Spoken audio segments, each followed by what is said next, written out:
Baik, langsung kita lanjutkan perbincangan. Saya mau ke Mbak Sheryl. Mbak Sheryl, kalau kata Mas Aris sih ya nggak perlulah ketemuan publik-publik lihat begitu, tinggal WhatsApp, tinggal telepon, tuh juga elektabilitas nih Nggak perlu dipertontonkan lah. nggak perlu gitu ya. dipertontonkan, terus naik nih. Gimana tanggapannya Mbak Sheryl?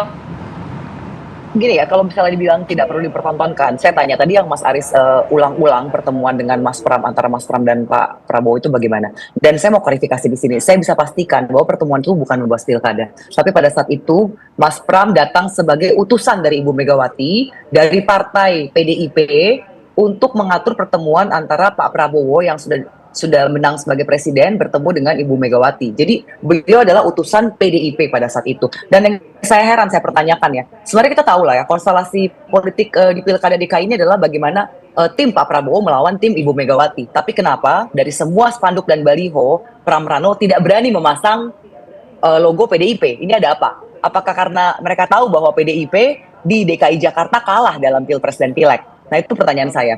Dan jadi silakan saja ya kalau mau klaim-klaim ya. Tapi yang jelas kami tahu betul, karena saya di TKN dan berkomunikasi langsung dengan tim Pak Prabowo, bahwa pertemuan itu tidak membahas pilkada, tapi membahas bagaimana pertemuan Ibu Mega dan Pak Prabowo. Dan tentunya sebagai seorang presiden ya, kalau tadi ada klaim bahwa mendoakan ya, siapa saja yang maju dengan niat baik pasti harus didoakan ya. Dan tadi kalau kita lihat juga di Car Free Day, itu kan sebenarnya bukan janjian, tapi nyegat.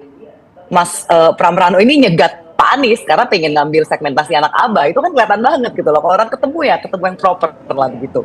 Dan yang jelas ya, dari 16 partai, Gerindra adalah partai resmi yang mendukung. Dan kalau tadi Ibu Siti Fadila, ini senior saya, dengan hormat saya tadi mau mengomentari juga mengenai cawe-cawe partai. Ini bukan cawe-cawe partai, Ibu Siti, tapi ini resmi dalam undang-undang kita. Begitulah, pilkada memang harus ada dukungan dari kursi-kursi yang ada di parlemen. Makanya kemarin kita sampai harus direview oleh MK. Jadi bukan cawe-cawe, tapi kita hanya menjalankan bagaimana sistem demokrasi kita sesuai dengan yang diakui oleh undang-undang ketatanegaraan kita, begitu.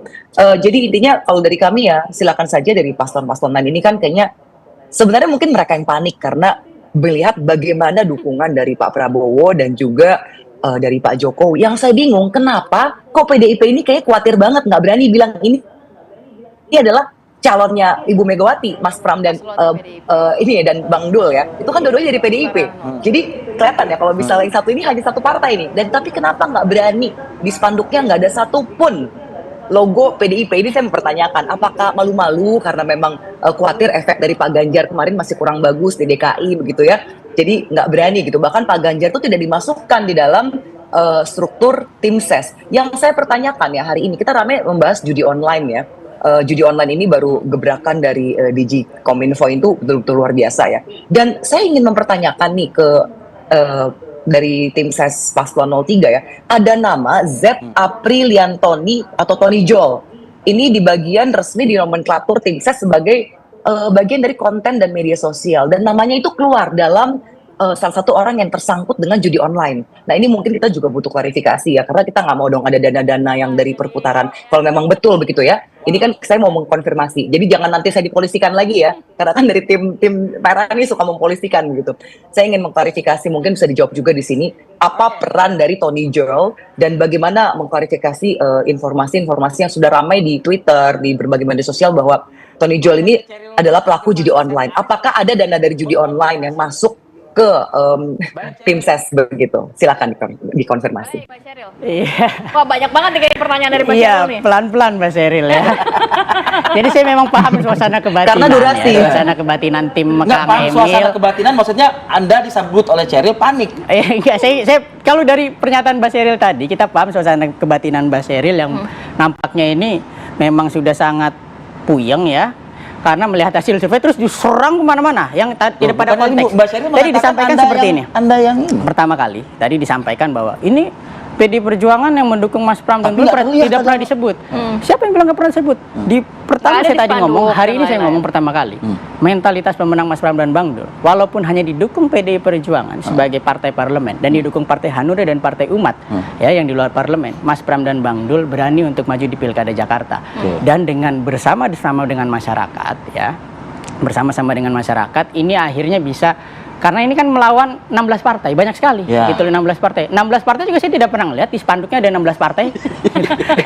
Jadi jangan komentarin spanduk orang Ya, dulu. satu lambang Ngaca doang. dulu di Dari spanduknya PDIP sendiri gitu. dua-duanya. Saya nggak pernah melihat banyak partai. Dari PDIP dua-duanya. Nah, itu kan. Masih logo Kita- PDIP. Tapi partainya dari PDIP. Nah itu kan dua-duanya kita kenapa nggak di- kita apa namanya? Dua kita- paslonnya kita loh, dari melihat hanya bahwa dari ini PDIP. masyarakat. Kenapa nggak ada logo Saya tadi nggak mau PDIP motong atau Anda ya. wajah Tunggu dulu, Mega? tunggu dulu, Baik, Pak tunggu dulu. Syahril, kita kasih Tunggu kesempatan dulu, Mas Aris ya. tunggu dulu ya, tunggu dulu. Ya. Nah masalahnya adalah ini adalah ini memang bentuk-bentuk kepanikan. Ya jadi bahkan ada spanduk-spanduk yang tidak kita buat, itu bertebaran di mana-mana.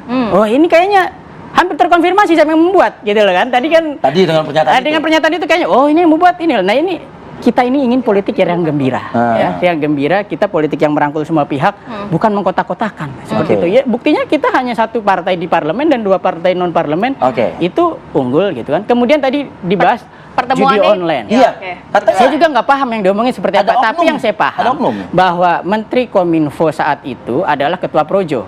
Dan Projo kemarin sudah deklarasi mendukung Kang Emil ya di Pilkada Jakarta. Yang setahu saya itu kan pejabat-pejabat Komdigi-nya ini kan pejabat-pejabat yang itu tapi saat benar itu ada di struktur ini? saya nggak tahu, nanti kita cek ya apakah itu benar apa enggak. Karena ini kan udah ngomongnya udah kemana-mana. Saya bilang ini mungkin suasana kebatinan yang sedang gundah gulana melihat hasil survei dan lain-lain, sehingga dibawa ke poster lah, dibawa kemana-mana. Ini tolong di luar konteks gitu loh. Nah ini kita ngomongin aja bagaimana pertemuan tokoh. Oke. Apa jangan-jangan pertemuan tokoh ini ya ada lagi yang bilang kita di CFD ngejar Mas Anies. Oh yang bener aja, kalau ngejar Mas Anies naik sepeda terus kita nggak ketemu dong gitu loh.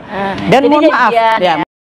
Mohon maaf, tetapi memang kita lihat ada Pak Laude Bashir, kemudian ada Bang Iwan Tarigan, beberapa orang-orang terdekat Mas Anies itu sudah berkampanye untuk kita, sudah masuk tim pemenangan, dan wajar bahkan ketika memang tagline kita Jakarta Menyala dan program-programnya itu memang melanjutkan banyak program Mas Anies yang dirasakan bermanfaat bagi masyarakat. Oke. Di berbagai lembaga survei itu menjelaskan bahwa pemilih Mas Anies cenderung ke Tapi di Mas lembaga Pram survei dan Adi Mbak. Praitno PPI mayoritas 51% Ke pendukung RK. Prabowo itu kan PPI. Anies itu ke Ridwan Ya, Kamil. kita ada Litbang Kompas, kemudian ada juga LSI yang sebelumnya. Pada intinya ini kan kita masih terus berjalan. Oke. Artinya Oke. memang masyarakat Jakarta tidak sebodoh itu. Oke. Tidak segampang diarahkan itu. Masyarakat Jakarta ini masyarakat paling rasional. Setelah debat pertama dan debat kedua, reaksi masyarakat juga paling melihat Mas Pram dan Bang Nul yang paling unggul. Dan elektabilitasnya masyarakat Jakarta lebih yakin program-program Mas Pram dan Bang Nul itu program-program yang konkret. Oke. Karena ia ingin memilih pemimpin Riz. yang mengeksekusi kebijakan, bukan sekedar Baik, berimajinasi. jangan Seperti kita itu. panas juga. Oke. Nih yang adem cuman Ibu Siti Fadila nih kayaknya. Bu Siti Fadila, singkat ya Bu ya. Ini kalau kita ngeliat kan 1, 3 ya Bu, seru ya Bu ya. Nah ini mungkin jadi celah nggak buat paslon 2 Bu? Nih 1, 3 lagi seru sendiri. Nah mungkin 2 bisa memanfaatkan nggak sih Iya, kira-kira? iya. Mbak Syahril Silakan. tahan dulu ya Mbak Syahril ya. Kita ke Bu Siti Fadila dulu ya. Saya yakin para pemilih di Jakarta itu cerdas dan rasional. Baru belum sampai ke pemilihan, ini calon-calon dari partai udah ribut banget kan. Nah nanti ributnya dan bukan tidak substansial gitu. Ributnya bersaing antara dengan kedekatan dengan penguasa, bersaing dengan segala macam. Nah itu menunjukkan nanti kalau jadi gubernur juga ribet dengan segala sesuatu yang tidak ada hubungannya dengan tugas-tugas gubernur gitu loh. Nah ini saya yakin masyarakat Jakarta itu cerdas dan rasional. Ini 02 ini adalah independen. Independen memang berbeda dengan paslon 1 dan paslon 03. Dan memang kita berbeda caranya mendekati rakyat juga berbeda, caranya menunjukkan diri juga berbeda, dan tidak mendekati para penguasa juga memang karena memang kita independen, kita rakyat.